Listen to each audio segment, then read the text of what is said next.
So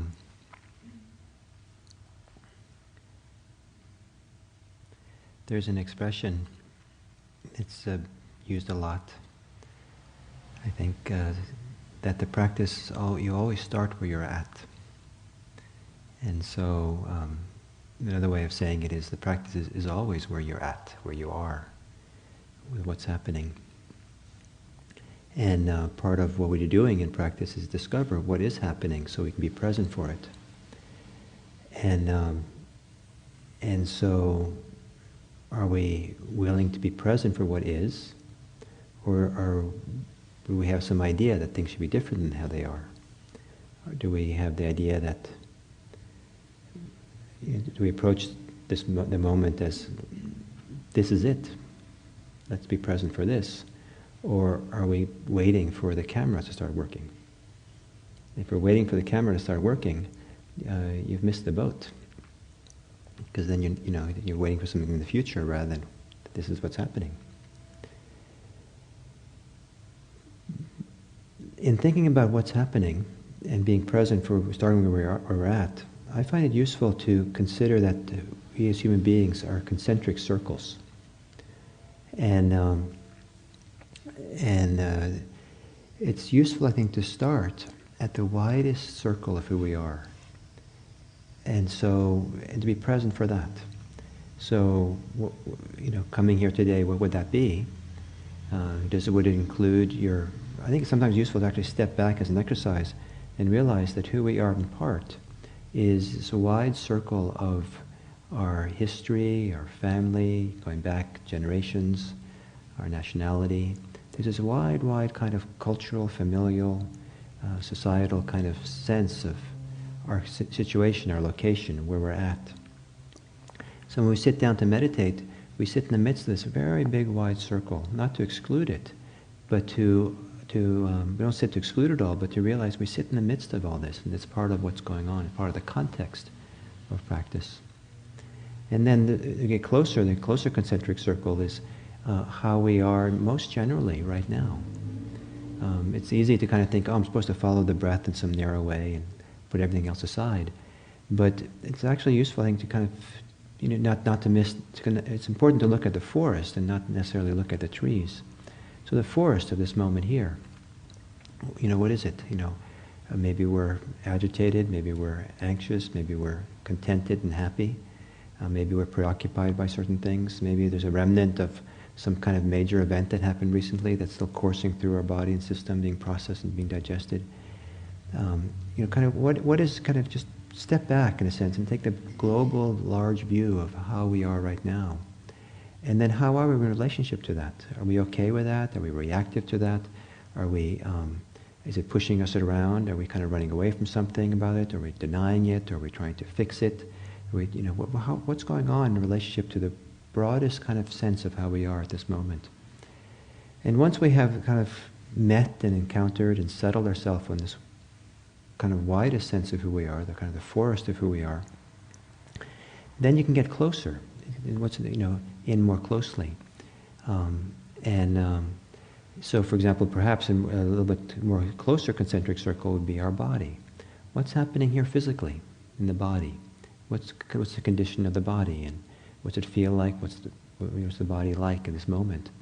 Is there tension? Is there relaxation? Is there presence in the body? Are you connected to the body? Are you not connected to the body? What's happening here and now with the body? And then once you kind of feel connected to the body, maybe that becomes a vantage point to going a little bit closer. And perhaps you can notice that there's emotions, the reactions, feelings that go on. And so what's the feeling tone, the emotional tone? What's the emotions that are going on? And connect to that and feel that and be present for that. And then once you kind of do that, then and settle on that, then perhaps you can get even more closely closer into concentric inner circle. And perhaps it's kind of some deep sense of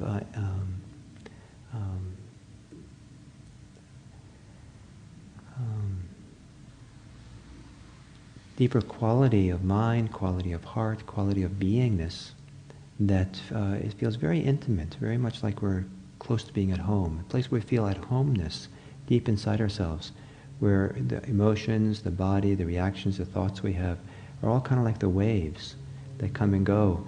But there's a place that feels much more kind of central, deeper down within us. And then if you go in closer still than that, where do you come to?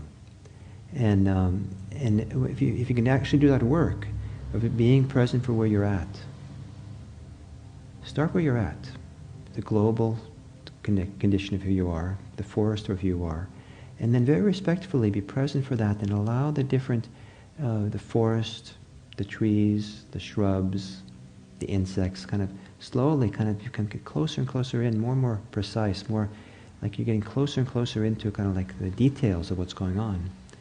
If you follow that process respectfully, and you come into the, what do you come to when you come to the closest, most intimate, the deepest place inside? This process of going from the widest concentric circles to the inner one is not one that's linear, but one that bounces around. Some people are lucky and they can drive down into the heart of it all pretty quickly. Some people have to spend a lot of time at the edges dealing with stuff. Some people jump around. Some people go to the innermost issues within them, and then they have to go back out to deal with the wider circles for a while. They might even have to take care of societal issues for a while before they can kind of go back in again in the future.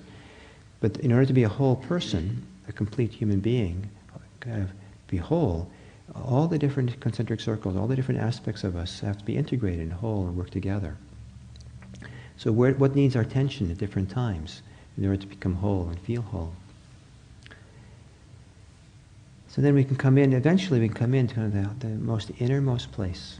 And the innermost place is not so much a place as it is the absence of place. Not so much a place, but the absence of anything that defines a place.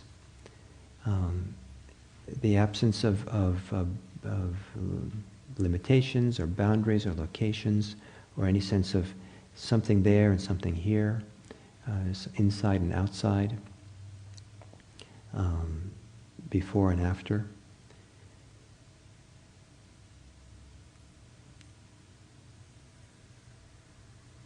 Or to say it a different way, as we do the process of paying careful attention to where we're at, what's happening here, there's a common factor through all the different circles. And the common factor is our attention, the awareness that knows. And that awareness that we knows, when it comes into the most innermost place, or the stillest place and quietest place, then at some point the awareness itself begins appearing freer and freer. And awareness itself is seen as having no boundaries. Awareness itself is not defined by anything we can call the self.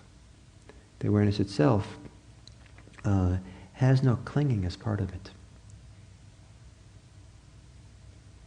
And it doesn't make any sense even to talk about the awareness in itself being at the center of it all, because awareness covers it all. Awareness has no center. Awareness has no boundaries. Awareness has no location.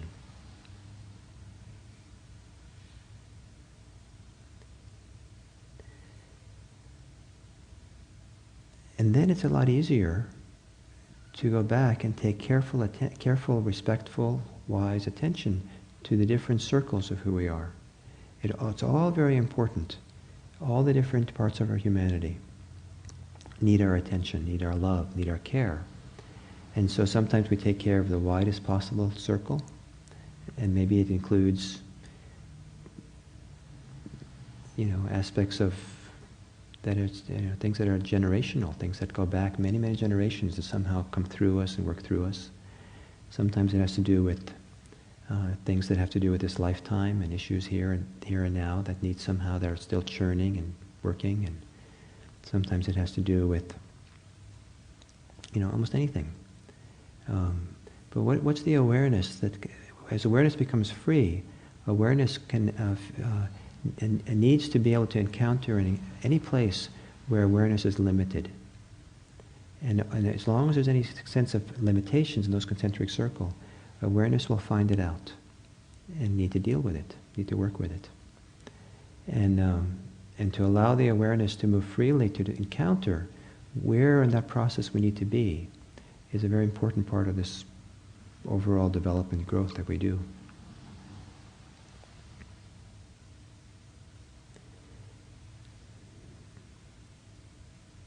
So the most important point I wanted to get across today, the idea that we start where we're at.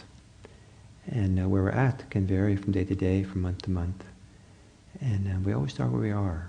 And don't be ahead of ourselves or behind ourselves or think it should be different than where it's at. And that anywhere along the different concentric circles, as we oscillate back and forth in different situations, is the right place to be. The right place to be is to be where you're at, and to meet that with attention and care and with love.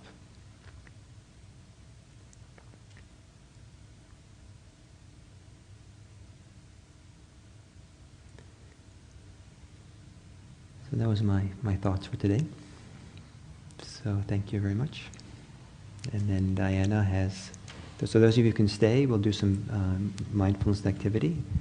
Caring for our place where we practice is one of the circles.